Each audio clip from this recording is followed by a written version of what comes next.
Alright guys, hello and welcome to my garage again. I have here a 99 B7 VA out of an Acura vehicle. We're going to do a quick teardown and inspection here and see what we're going to find. First, we're going to take everything from the outside, remove every external, like sensors and solenoids.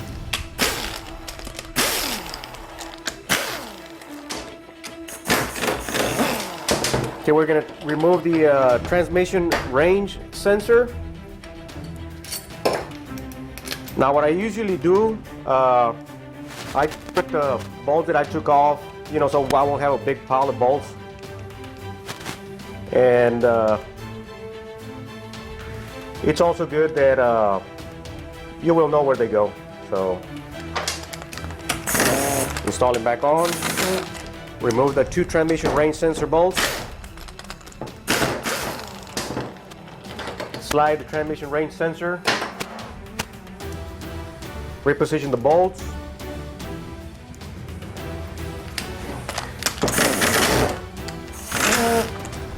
Okay, now let's take the cooler lines off. For that, we're going to use a 17mm socket.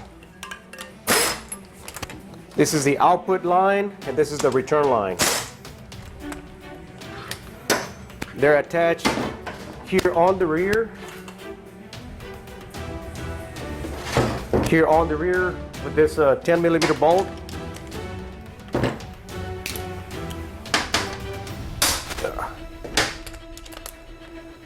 Yeah.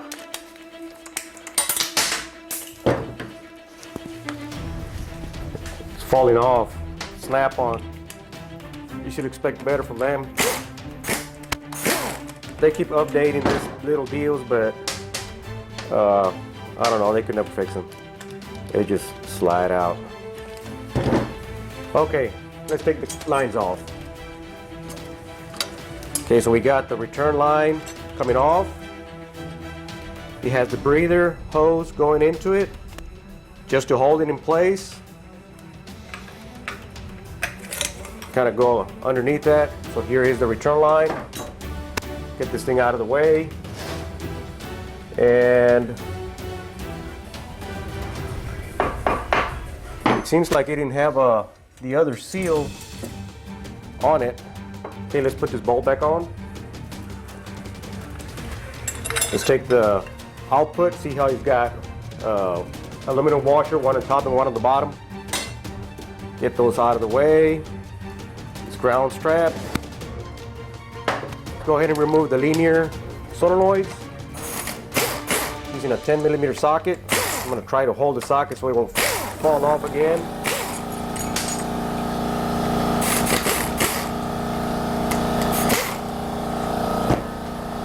Six bolts attach it to the transmission, and you have this little bracket that holds a wiring harness. We're just going to get up underneath here and just kind of pry them out a little bit so they will come off, and they come off fairly easily. And we have 3 feed tubes here, and these transmissions are known for friction to fall off, so you want to inspect the inside of the little tubes. Let me see if I can get a good angle. They have a little filter on this end, and sometimes they get clogged with friction material. So you want to inspect that. Put the linear solenoids out of the way. Take the shift solenoids off. You have the A and B.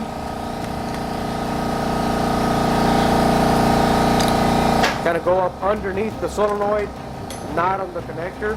And if you see, the brown goes down on the bottom, and the black one goes on top. Okay, now if you want to, you can just put the bolts back on.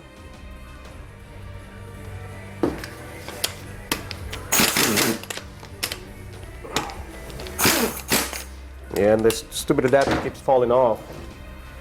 Okay, we'll take the filler tube out. Same 10mm bolt. Kind of like pry it up a little bit, or use some pliers. There we go. Get the filler tube out of the way. Now, before you put this bolt back on, we'll just take this 14 millimeter bolt out. Remove this bolt. That way this bolt won't interfere. Reinstall that bolt. Let's go ahead and take this one out. Now here is your ground strap for your engine. It's attached here, so just make sure that whenever you go back with this, that your ground is clean. That's the main ground.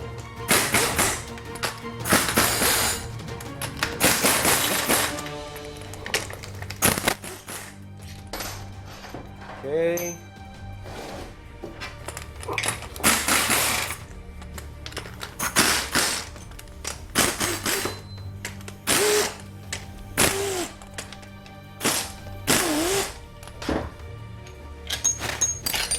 These bolts are torqued 33 pounds when you go back in them.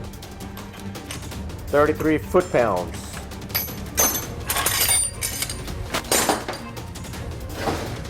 We have the lockup and shift solenoid C and the TCC lockup here in one assembly. Okay, so we pretty much got everything off here. Now this is the auxiliary power steering pump on some units. There's a speed sensor mounted on top here, and this is just the auxiliary power steering. Get this out of the way.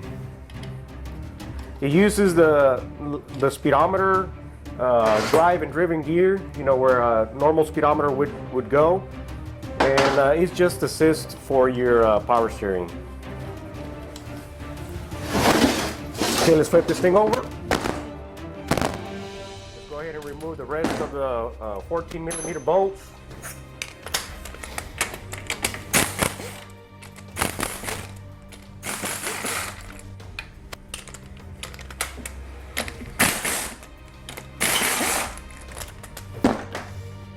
And just make sure that your drain bucket is not full. If it is, drain it. Otherwise, you're going to make a mess on the floor. Now what I want to do now, I want to take the drain plug out, and we're going to inspect it. So here's the drain plug. Take it out. Yeah, there's a bunch of stuff on it. If you can see all that fluffy stuff, we've probably got definitely friction material in there. Let's go ahead and remove all the rest of the bolts from the end cover. This.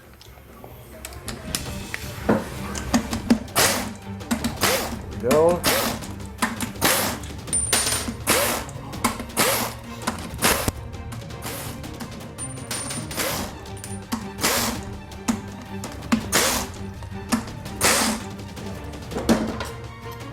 Okay.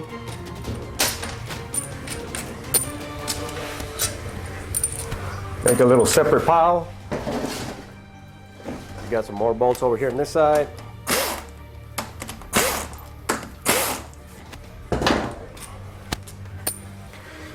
All right. Let's make sure that we have all of the bolts removed from the end cover. Okay. Now we're gonna tap on it. Tap on it lightly and just pull up on it. Okay, let me pull the camera a little bit upward.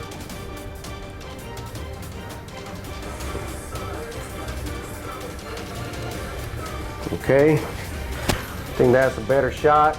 You can see all the 3 gears up here. We have some lube tubes in this model. Some models don't take this lube tube and this oil slinger here, but this model does. And they're attached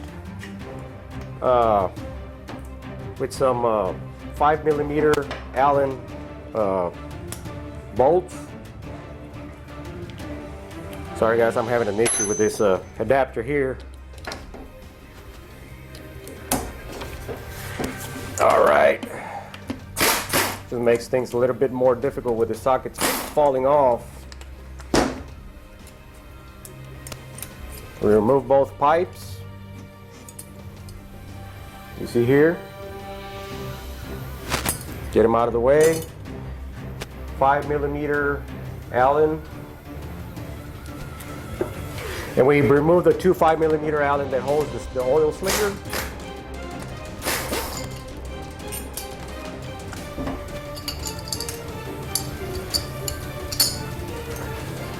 Get that out of the way. Now here we have our parking mechanism. It's not engaging park, but you can engage it to park, and that's just the way it works here on this gear. Get it all the way down to park. Take it out of park. All right, well, let's take this off. Parking gear mechanism off. That's our parking pole. Now here we have a 10mm bolt with the little washer that holds it. We want to open up that tab on that washer. We can remove that.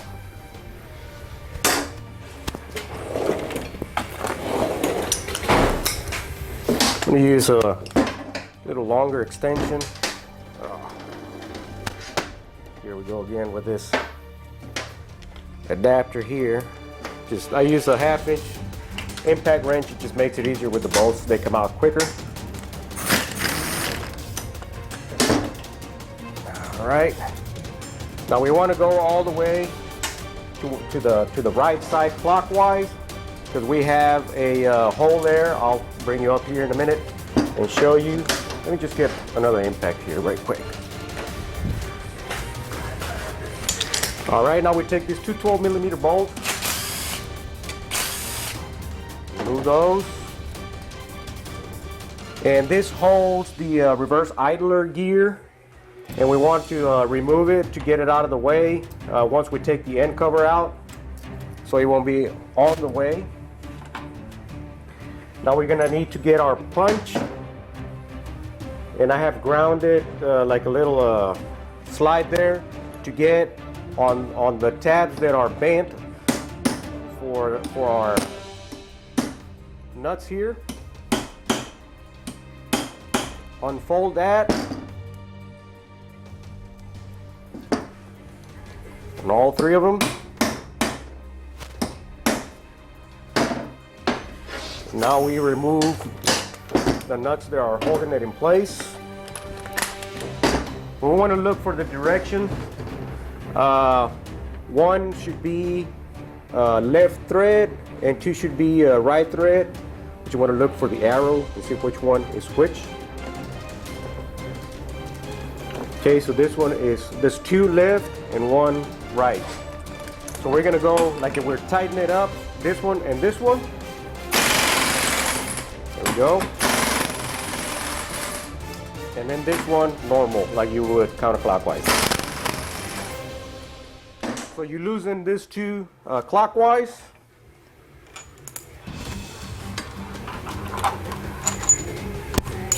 And this one counterclockwise.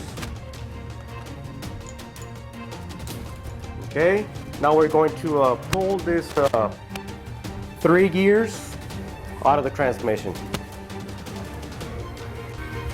Okay, we're looking at the transmission to the top, and I'm gonna get you guys here closer, and this is what I'm talking to you about. This little pin right here has to align with that slot. It'll make it easier for us to remove it, to remove this end cover here. And here's the reverse idler, and you want it loose so it to be a little bit out of the way. And here's our 3 gears, and we're going to use a puller to extract this 3 gears next. Okay, for this I'm going to use harmonic balancer puller, 2 bolts with washers. we want to take this bearing here first, remove it, and he has some threads on it, so we're going to go ahead and thread into it, screw these bolts on it, and we use our impact to remove them.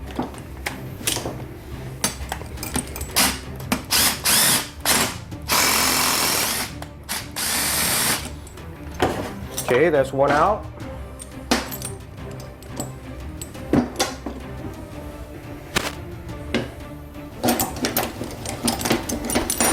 Get this out.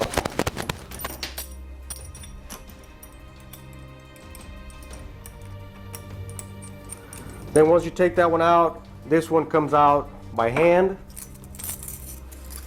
Has a bearing. There's another bearing. And this one comes out last. This is the parking gear. Let's go ahead and take this other gear out.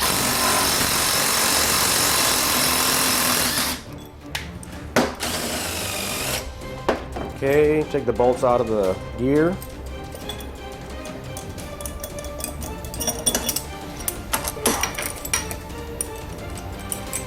Go to the other gear.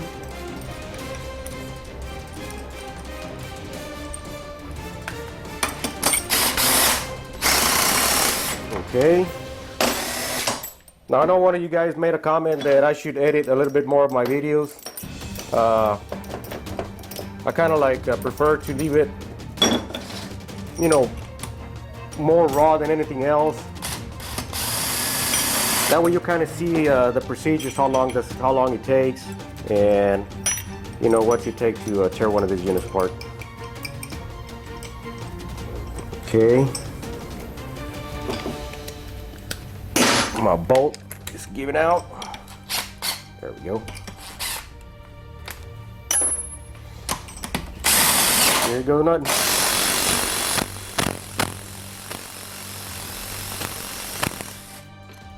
All right. So we got all three removed.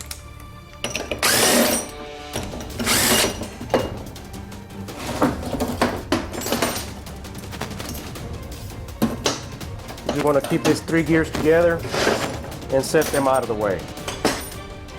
All right, so we have 3 feed pipes here. Usually they come out pretty easy, but sometimes when they don't, you just get some pliers and pull them out. I'm just going to leave them on there. Okay, now that what we want to do next, we want to put it on its side, and then I'm going to tap on it to separate the halves.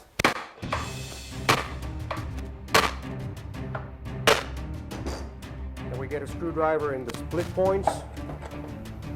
This one came out fairly easily. Sometimes the guide pins, they get rusted, and it makes it very difficult to split the case halves.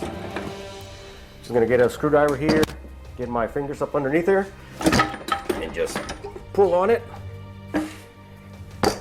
Here we go. Look at this. This is very dirty. Okay, we want to get this this one out. Make sure you don't lose it. It goes underneath the reverse idler gear, and the reverse idler gear fell somewhere. We'll look for it now. We get this out of the way. Here's our reverse idler gear. The big side goes up. The flat side goes down. This little washer deal sits on the reverse idler sits on it. Okay. Now here it's got a fork, more like a standard transmission does. We want to get this tabs open so we can remove the bolt.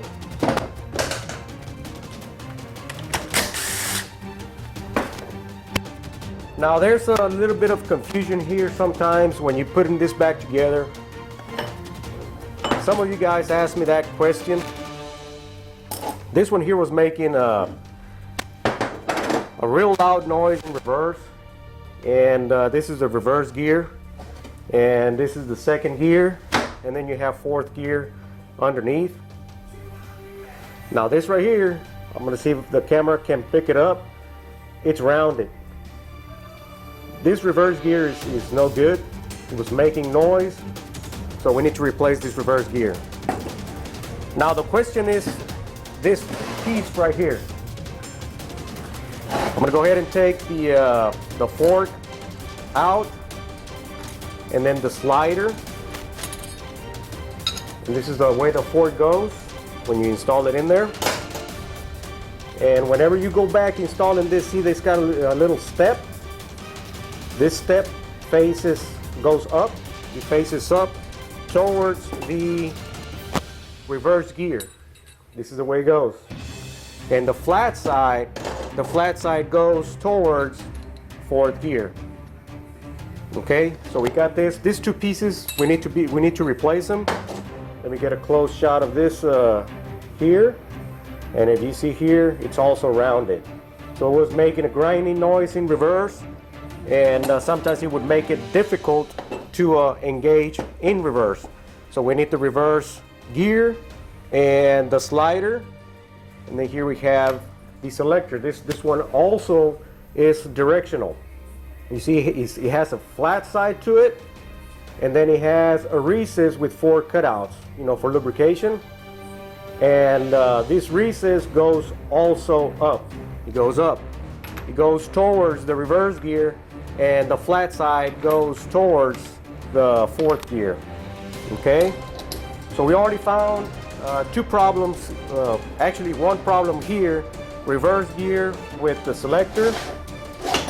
We put those 2 things to the side. You also want to check your forks. You know, this fork is in good shape. There's nothing wrong with this fork. We get fourth gear out, remove it, and now we can remove all of our 3 shafts. This is our main shaft. This is our counter shaft, where second, reverse, and fourth is installed. And then we have our secondary shaft. In our secondary shaft, we have second gear and we have fourth gear.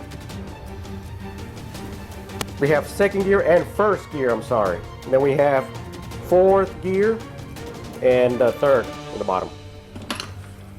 Here's our main shaft, secondary shaft, and our counter shaft. We're going to put this to the side for now. We're going to go ahead and disassemble the rest of the unit. Here's our differential. You want to make sure that your bearings are not pitted. You know, sometimes they get pitted and it starts leaking from the axle seals. This one here looks in good shape. You have the brace in there as well. Get that to the side. Main problem with this unit is friction falling off of if it's a 4-speed, it's a second clutch, which is this, and on the 5-speed, it's a third clutch, which is on the outside. All right, well, let's go ahead and disassemble the rest of this unit. Okay, we're gonna remove this first. This is where actually helps the fork. You know, when it selects itself into second or fourth, the check balls here kind of keep it in place. Now let's remove the filter. Got 2 bolts to remove the filter, and fluid is barely coming out. Man, let me see if I can get this closer to the camera to see if we can look in there. You see, you can see a little bit of debris in there. You know, clutch material. Put that to the side. Now here we have our pressure regulator valve body. Here we have our accumulator valve body. We have the first and second accumulator, and here we have the third and fourth accumulator pistons. All right, so let's go ahead and take the main pressure regulator valve body off.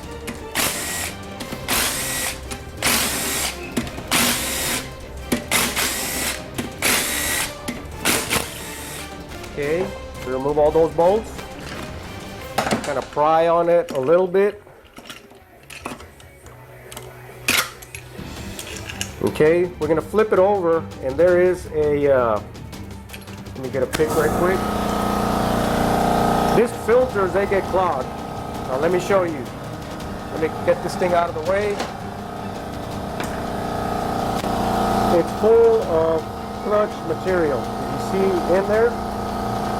It's restricted. You can see it on both sides. And this actually goes to your, these three little pipes, they go to your linear solenoid, so the center one is restricted. And that will cause you, that will give you some drivability issues. So that's why when you tear one of these units out, you want to go ahead and disassemble everything, clean everything real good, because, I mean, you will encounter that. Now we remove this out of the way, spacer plate, and then you have your little guide that guides the valve body. One of them drops underneath here. We'll look for it later. Now let's go ahead and take the 1, 2, the first and second accumulator piston housing off. Okay. It is not necessary to remove all the bolts on this one. I'll show you which one you don't have to remove. It just holds a little plate. This is the 1, 2 accumulator body that you don't have to remove this bolt. This one right here, it has a little plate. There's a check ball up underneath it. Let me go ahead and take it off. And here we go. We've got a little check ball in there. So there is one check ball location for this unit.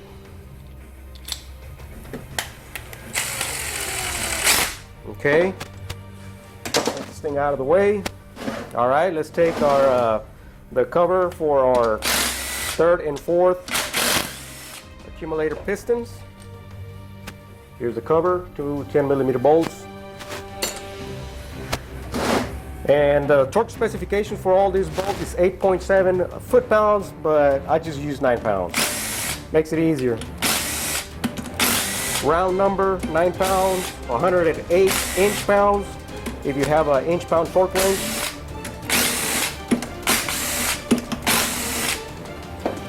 Okay, now we can pry this out a little bit to help us remove it. Sometimes they get real hung up on the guide pins. See my fork, my servo that moves our fork, it just slid out. That means that this is not sealing correctly. There's a pressure loss in this O-ring. It has an O-ring here. I mean, it just slid out. You kind of want it to stay there.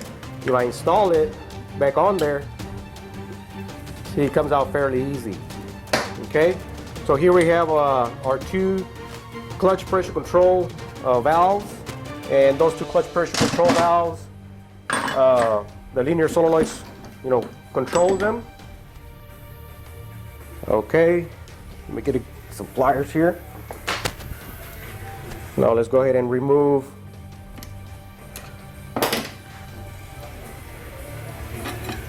this selector here. Moves the manual valve, and you have the rooster comb here. This is what clicks when you put it in gear. We'll get this out of the way too. We remove our manual valve before taking the valve body out, and you want to do that because when you take it out, if the valve body falls for some reason, you're going to end up bending this valve.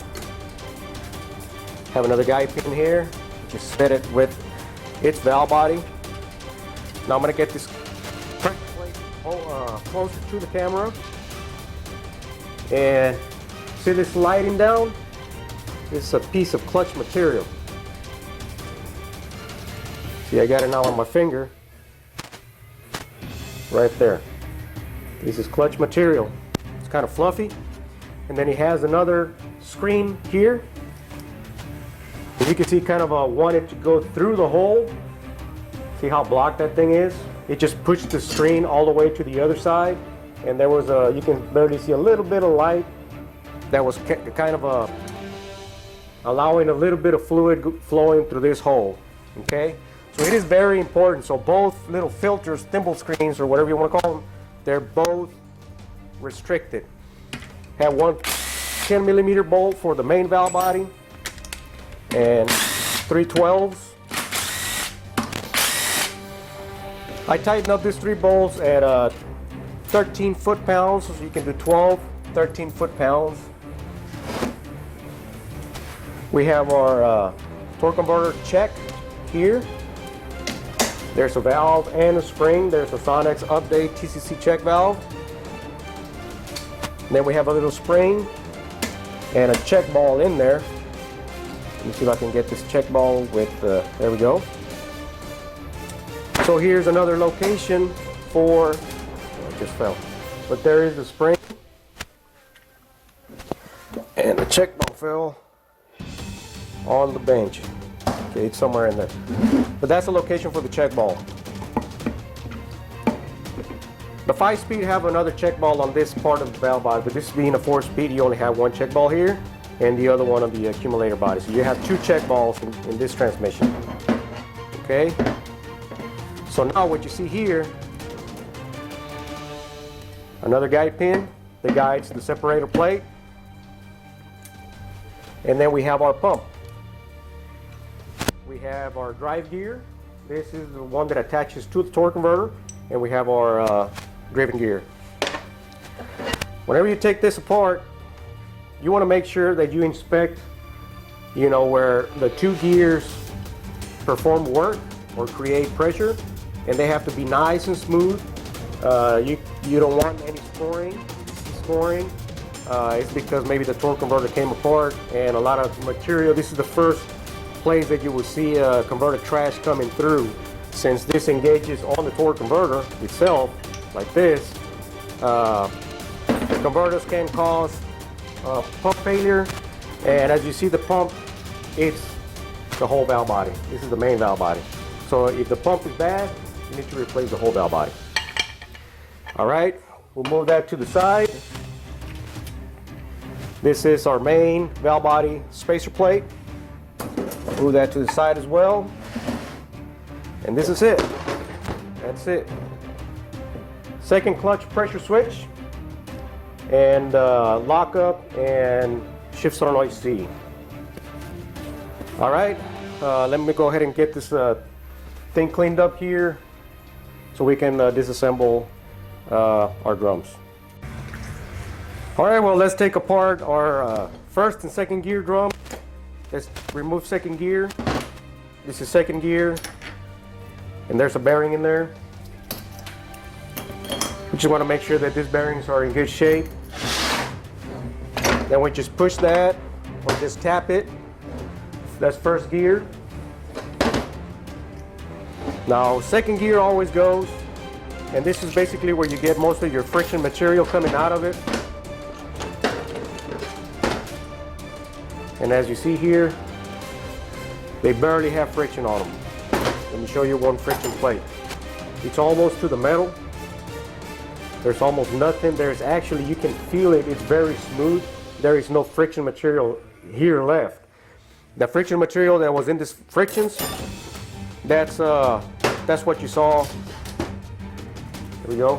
Friction material. That's what it's inside your main filter. That's what clogs your filter. That's what causes the transmission not to move anymore. That's what causes the flares. And we see first gear as well is worn out, not as much.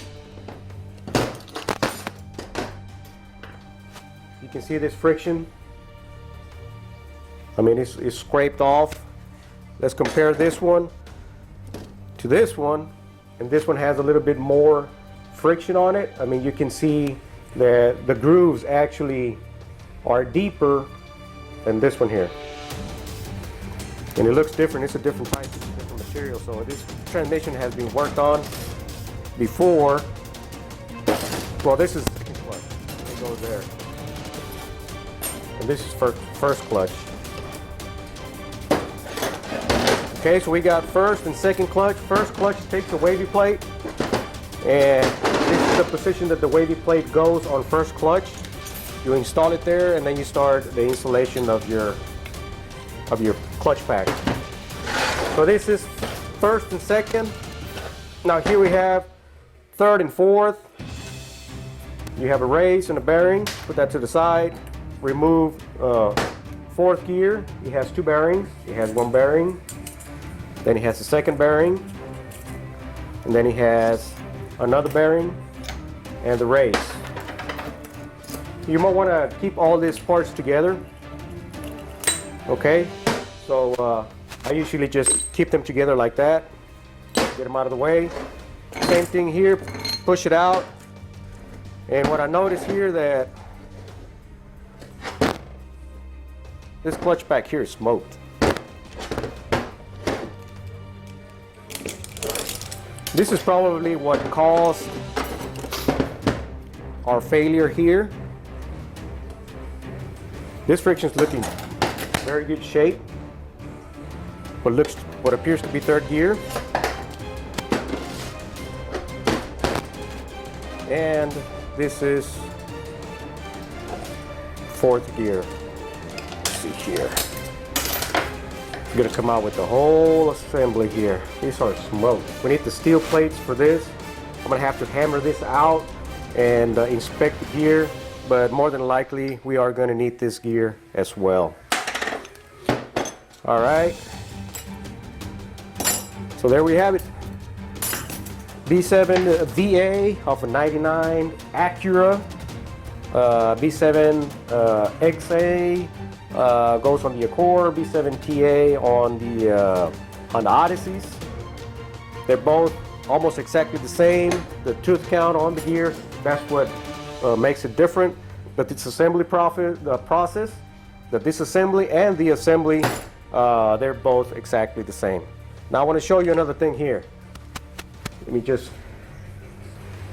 you're going to see that these screens are also clogged up, and with these screens clogged up, you're going to have a torque over the clutch code, of course.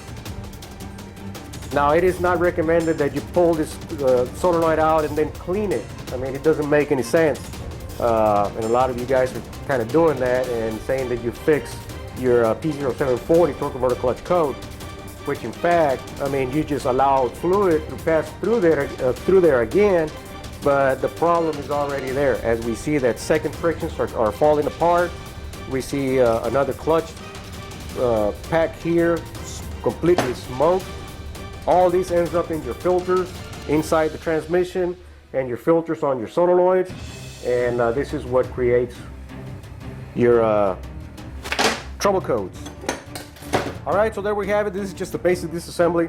I have some more videos on the updates for the main pressure regulator valve. You know, there's a new Sonix valve that came out, and I have both videos before the valve came out. I used to drill, you know, line to converter charge, you know, but I have both videos. Whatever you want to do, you want to purchase the valve, I recommend that, or you just want a drill line to converter charge. Here we have our two clutch pressure control valves, and I show in both videos that, I mean, you have to be really clean with this unit if you want your units to be successful and get rid of all of your drivability issues. All right, well, this assembly process on a Honda unit, Honda Acura Transmission 4-speed. All right, thanks for watching.